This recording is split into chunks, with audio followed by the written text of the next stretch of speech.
ऐसी कौन सी सरकार है जिसमें SC ST OBC के सांसद विधायक नहीं है, मंत्री नहीं है? क्या वो गूंगे बहरे हैं? क्या डॉक्टर बाबा साहेब अम्बेडकर जी ने इसीलिए उनको रिजर्वेशन दिया था? क्या सबको इसीलिए वोट का अधिकार और चुनाव लड़ने का अधिकार दिया था कि आपके समाज की हकमारी हो और आप वहां गूंगे बहरे बन के गुलाम बन के बैठ जाओ?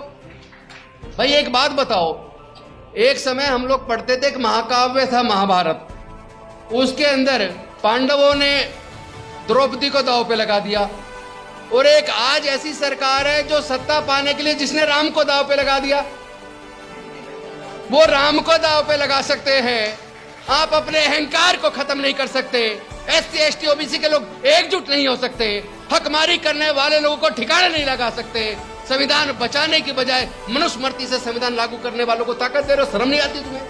डूब मरना चाहिए तुम्हें। तुम्हारे समाज की हकमारी हो रही है, तुम्हारी बहन बेटियों की इज्जत टूटी जा रही है, तुम्हारी बस्तियां जलाई जा रही है, तुम्हारे युवाओं की हत्या की जा रही है, और तुम ऐसे हथियारों को ताकत देने में लगे हो।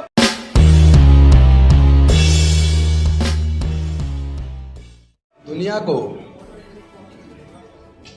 मानवता और शांति का संदेश देने वाले तथागत भगवान बुद्ध, फूले, साहू, अंबेडकर, पेरियार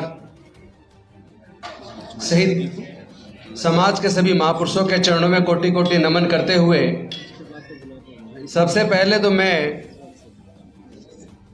माता सावित्रीबाई फूले, फातिमा शेख और रानी अवंतीबाई लोधी जी को उनके जन्मदिवस पर पुष्पांजलि अर्पित करता हूं और आप सबको बधाई देता हूं। OBC महासभा को विशेष बधाई। और जो अभी मेरे संचालक साथी निवेदन कर रहे थे पटेल जी से कि यहाँ गुर्जर समाज मजबूत है, उसको आप हमारे साथ जोड़िए, वही टंग खींचते हैं, इसमें बिल्कुल गलत नहीं कह रहे। और मुझे नहीं पता उनकी कंट्रोल कितना है, क्योंकि यहाँ गुर्जर, यादव और जाट, तीन दिल्ली की और वेस्टर्न यूपी की मजबूत जातियां, तीनों मनवादी व्यवस्था को पूरी ताकत के साथ पहुंचने में लगी हैं। सीधा कह रहा हूं, बुरा लग जाए कोई बात नहीं, बुरा लगना भी चाहिए, लगेगा तो हो सकता है थोड़ा सुधार हो जाए, क्योंकि यहां तो ये सब बीजेपी को ताकत देने में लगे पड़े। दिल्ली में कहीं चले जाना उनकी बस्तियों में आप, तो बाधा तो यही बन रहे हैं। अपने खुद के जो बदहाली है, जो हकमारी है, उसका कारण हमारे बहुजन समाज के लोग ज्यादा हैं। वो 12% लोग उतने ताकतवर नहीं है कि हमारी हकमारी कर सकें, क्योंकि वो जो कुल्हाड़ी हमारे हकों को काट रही है, उसमें बैठे के तौर पर जो हमारे बहुजन समाज के लोग उसको ताकत देने का काम कर रहे हैं। आज समस्याएं जो हैं, उनमें सबसे बड़ी समस्या तो ये है कि इस बैकवर्ड समाज को, OBC समाज को रिजर्वेशन लेने के लिए 43 साल संघर्ष करना पड़ा। और जब 1990 में 7 अगस्त 1990 को मंडल कमीशन की सिफारिश से लागू करने की घोषणा हुई, पहली बात तो ये बता दूं कि वो मान्यवर कांसीराम साहब ने जो पूरे देश की और दिल्ली की दीवारें नीली की और जो नारा दिया, मंडल कमीशन लागू करो वरना कुर्सी खाली करो, उस नारे की वजह से 43 साल के संघर्ष के बाद सिफारिशें लागू करने की घोषणा तो हुई, लेकिन उसी सर्वोच्च न्यायालय ने उन सिफारिशों को लागू होने पर कोर्ट ने स्टे कर दिया, जिस सर्वोच्च न्यायालय ने संविधान के खिलाफ जाकर EWS के नाम पर बिना मांगे, बिना कोई गठन हुए, बिना कमीशन के, बिना सर्वे के 4 दिन के अंदर EWS के नाम पर और उन 2% लोगों को 10% रिजर्वेशन दे दिया। उसको कोर्ट ने स्टे नहीं किया।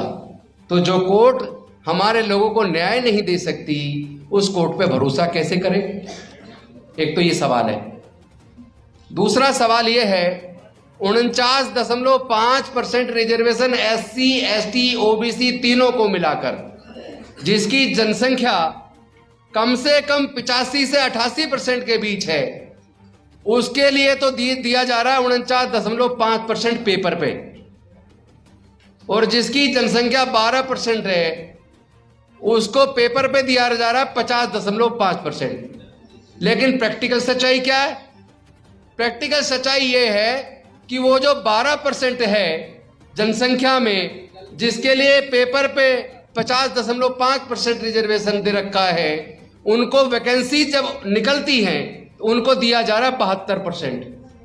कोई भी जो वैकेंसी निकली उसका डाटा उठा के देख लीजिए, तो समझ में आएगा 72% टोटल पोस्ट में से 72% तो जा रही है ओपन कैटेगरी और ईडब्ल्यूएस को, और जो एससी एसटी ओबीसी के लोग जिनकी जनसंख्या 85 से 88% है, उनको जब आप देखोगे पोस्ट वाइज कितनी कितनी पोस्ट किसको जा रही है, तो उनको जा रही है 28%। तो कितनी बड़ी हकमारी हो रही है और किसके रहते हो रही है? ऐसी कौन सी सरकार है जिसमें एससी एसटी ओबीसी के सांसद विधायक नहीं है, मंत्री नहीं है? क्या वो गूंगे बहरे हैं? क्या डॉक्टर बाबा साहेब अम्बेडकर जी ने इसीलिए उनको रिजर्वेशन दिया था?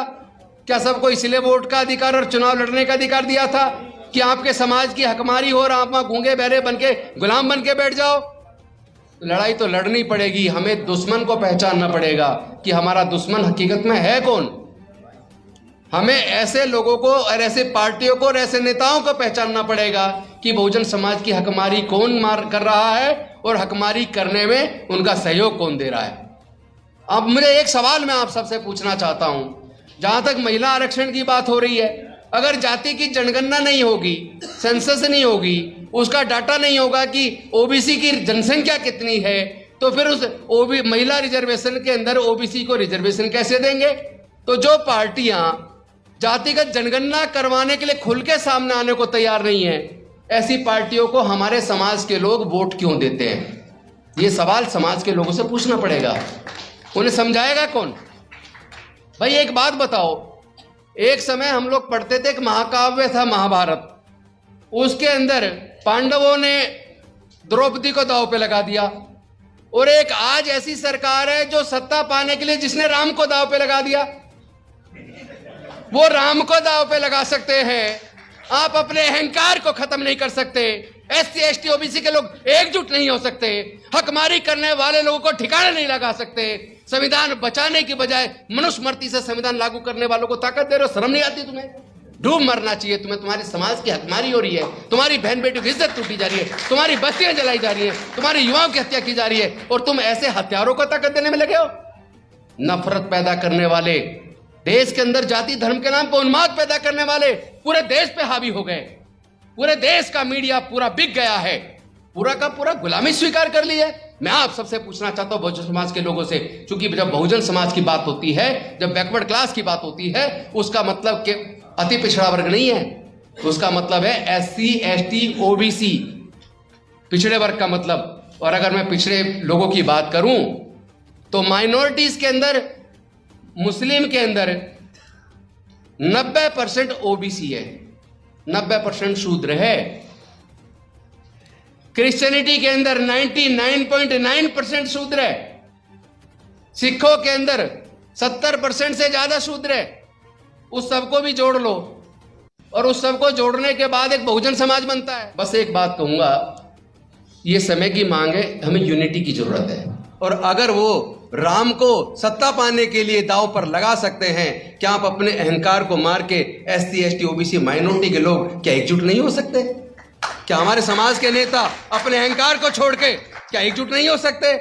तो मैं आह्वान करता हूं अपने सारे नेताओं से, इंक्लूडिंग बहन मायावती जी से भी, अखिलेश यादव जी से भी, तेजस्वी जी से भी, नीतीश जी से भी, स्टालिन साहब से भी, सब लोग मिलके एकजुट हो जाओ। पूरा समाज तुम्हारी तरफ देख रहा है, एक आशा भरी उम्मीद की किरण से देख रहा है। और जो भी समाज, जो भी हमारा नेता इस बहुजन समाज के एकीकरण में बाधा बनेगा, उसको समाज का और देश का गद्दार घोषित करेंगे, उसको संविधान का गद्दार घोषित करेंगे।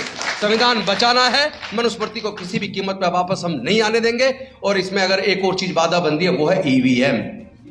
अब ईवीएम को किसी भी कीमत पर ईवीएम से चुनाव नहीं होने देंगे, क्योंकि ईवीएम में चोरी है, ईवीएम में चोरी है, ये प्रूव हो चुका है। आईएएस रिटायर, आईएएस जो जिसने नौकरी भी छोड़ दी, वो जो हमारे कन्नन गोपीनाथन जी ने, उन्होंने तो प्रूव कर दिया कि किस तरीके से ईवीएम धोखा है, ईवीएम के द्वारा चोरी, चूंकि वो खुद इलेक्ट्रॉनिक इंजीनियर है, बाद में आईएएस बने। तो जब साबित हो गया, इलेक्शन ऑफिसर रहते उन्होंने साबित कर दिया कि ईवीएम में चोरी संभव है, और यहीं बैठ के मंगलयान और चंद्रयान उड़ाया जा सकता है, उसको रिपेयर किया जा सकता है नीचे बैठे बैठे। तो ये मशीन कौन सी बड़ी चीज है? इसलिए ईवीएम जब तक रहेगा तब तक ये कहेंगे 400 पार। इसलिए ईवीएम इस बार किसी कीमत पर चुनाव ईवीएम से नहीं होने देंगे।